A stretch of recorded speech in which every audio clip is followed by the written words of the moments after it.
We've been locked in our classroom for days, and our teacher is starting to act very strangely. Day 1. We had just opened our textbooks to chapter 8 when the alarms blared overhead. A red strobing light spun by the door as metal slats slid down the wall to seal us in. The others started to stir and panic at their desks. Now. Class, I'm sure everything is fine. Probably just a drill. Mr. Jonas held up his hands in an attempt to soothe the crowd. Just as he was about to open his mouth, Evie came over the intercom. Level 3 contagion is located in the south quadrant of campus. The lockdown protocol is now in effect. Isolation protocol is now in effect. Oh no. The teacher suddenly looked pale and a little panicked. Day 3. I slid my rook across the tiled chessboard to overtake Patricia's bishop. She stuck out her tongue in defiance as I removed it from the board.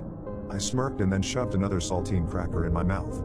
Mr. Jonas said we shouldn't be in here much longer. It was probably just taking the CDC a while to quarantine and eradicate the contagion. He said it must be a pretty nasty virus if they are keeping us locked in our classrooms. We have enough snacks for another day or so. It's been difficult to ration properly when all you have are crackers, candy, and canned spray cheese. Overall, though, we were keeping our hopes up, which was all we could do. Staying positive, for now. Day 5. The room was starting to smell foul. We designated some buckets in the corner as the bathrooms, and they were about half full and beyond putrid. We ran out of food last night. My stomach rumbled with hunger, but I did my best to ignore it. I didn't feel like playing chess or reading anymore. Instead, I just napped at my desk as much as possible to pass the time. I was hoping at any moment I'd be awoken by the doors opening so that I could go home. I missed my parents.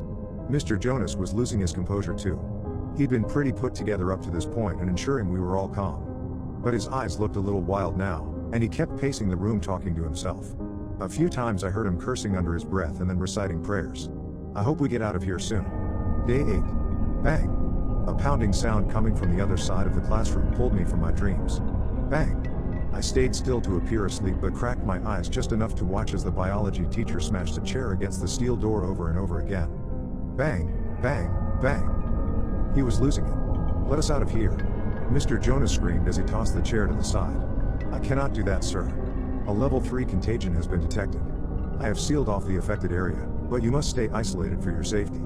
The robotic voice hummed over the speakers. He screeched profanities at the camera in the corner of the ceiling. Some of the other boys were becoming aggressive as well. There had been some fights the last couple of mornings. Also, some hands go where they shouldn't be going, back behind the fake plants and lab equipment. It seemed as if we were slowly devolving.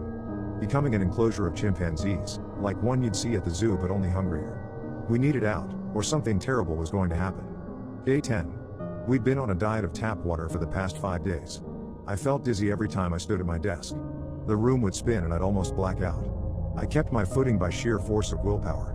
I had this irrational fear that if I passed out, I'd be eaten by my classmates, like a pack of hyenas on a gazelle, feasting on my intestines as they spilled across the tiled floor. It sounded crazy if I said it out loud, but when I looked around the room and saw all the hungry faces, I didn't think the idea was too far-fetched after all. Mr. Jonas hasn't said a word in over 12 hours. He's just been sitting at his desk, carving something into the surface of it with an X-Acto knife.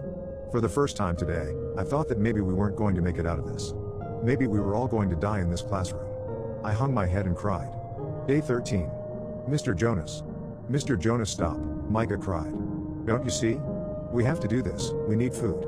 It's survival 101. When the pack is suffering and food is scarce, they turn on their weakest member. It's simple biology. Survival of the fittest. Mr. Jonas had his hands around Trevor's neck, squeezing so hard that the boy's eyes were about to pop from his skull. Trevor struggled beneath him, but he was frail and small for his age.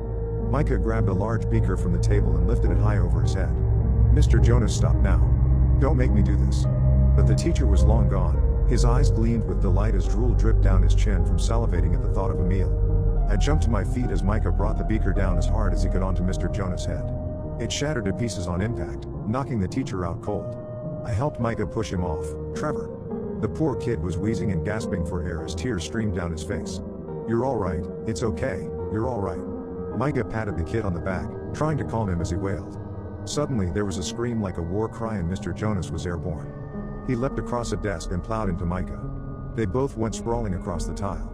Micah resisted him, but Mr. Jonas ended up on top and began dropping his elbows viciously on Micah's face, causing blood to spew from his nose and mouth. Static filled my mind. I didn't think, I only reacted. I reached down and picked up a hunk of glass from the broken beaker, grabbed Mr. Jonas's shaggy hair, and pulled it back to extend his neck.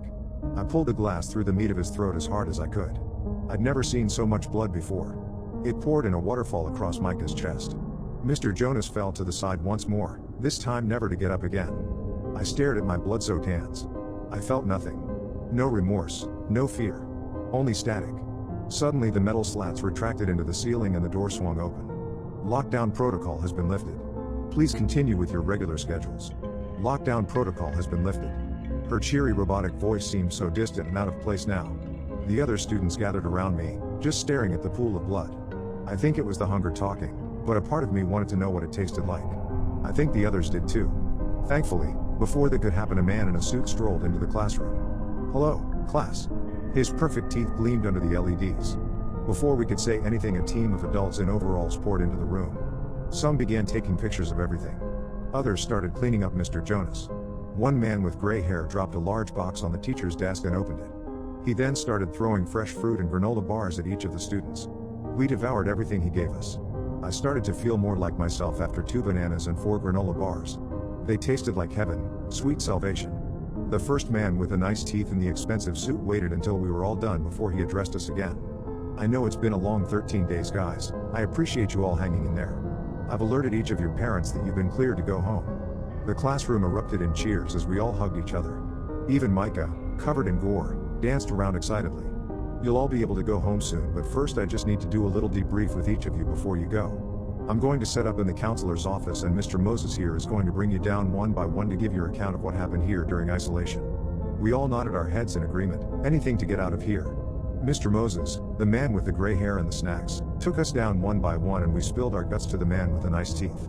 When I gave my story on what it was like, I still felt numb. Even when describing how I'd unalived Mr. Jonas, I just felt nothing. It wasn't until I'd gotten home that evening that I'd broken down and wept. Once I was in my mother's arms, I cried and cried until I couldn't anymore. Then I ate more food than I ever had. I shoveled pasta down my throat until I thought my stomach would burst. It was a good feeling. To be full.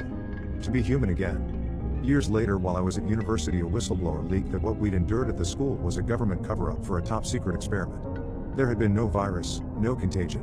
It began as an experiment to test the artificial intelligence system they had at the school. But then it morphed into a social experiment to see how long we would last before someone was unalived or severely harmed. To test the boundaries of civility and moral character under immense pressure. Just in case there was a real issue with the code in the AI and this scenario became a reality elsewhere. When I'd unalived Mr. Jonas, it had ended the experiment. The news had made me sick to my stomach. I was angry and disgusted for weeks. I was okay with it now though. You see, Trevor may have been small, the weakest member of the Pride perhaps, but he was also a genius. With his hacking expertise, we were able to locate Mr. Nice Teeth and Mr. Moses. It's been 6 days so far, and every time they scream and hit the door with a chair, I just can't help but smile. It's a little experiment a few of us are conducting. It'll end when someone is unalived or severely injured. Maybe.